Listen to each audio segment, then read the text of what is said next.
Ketika Anda ditilang karena PKB-nya tidak bayar, Anda tunjukkan video ini supaya dipahami oleh polisi lalu lintas di seluruh negara Republik Indonesia.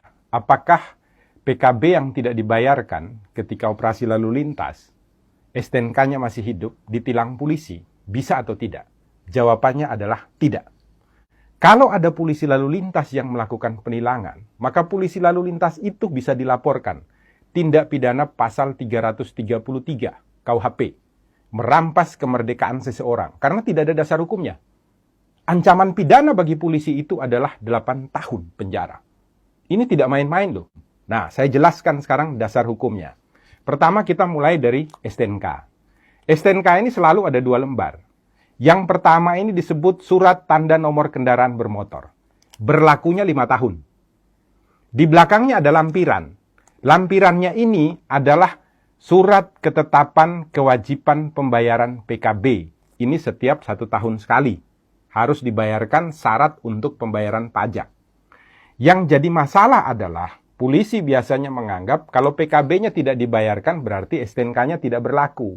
Ini adalah sebuah kekeliruan. Kenapa demikian? Dasar hukumnya begini, biasanya dipakai polisi adalah pasal 288 ayat 1 untuk melakukan penilangan ketika PKB-nya belum dibayarkan. Nah, 288 ayat 1 itu menyatakan setiap orang yang tidak mampu untuk menunjukkan surat tanda nomor kendaraan bermotor atau surat tanda coba kendaraan bermotor yang ditetapkan di dalam pasal 106 ayat 5 huruf A. Jadi penilangan terhadap pasal 288 ayat 1 didasarkan pada pelanggaran yang dilakukan dalam ketentuan pasal 106 ayat 5 huruf A. Bukan pasal 70. Di mana di sana dikatakan dengan tegas dan jelas kalau Anda tidak memiliki STNK, Anda tidak memiliki surat tanda coba kendaraan bermotor, maka ketika motor atau kendaraan yang Anda pakai jalan di jalanan raya ditangkap oleh polisi, bisa dilakukan penilangan dengan pasal 288 ayat 1. Nah, sekarang kebanyakan polisi lalu lintas mengatakan ada ketentuannya. Di mana? Di dalam pasal 70 ayat 2. Saya bacakan ya, pasal 70 supaya semuanya tidak bingung. Pasal 70 ayat 2 mengatakan, surat tanda nomor kendaraan bermotor dan tanda nomor kendaraan bermotor berlaku selama 5 tahun. Garis bawahi dulu. Berlaku selama 5 tahun.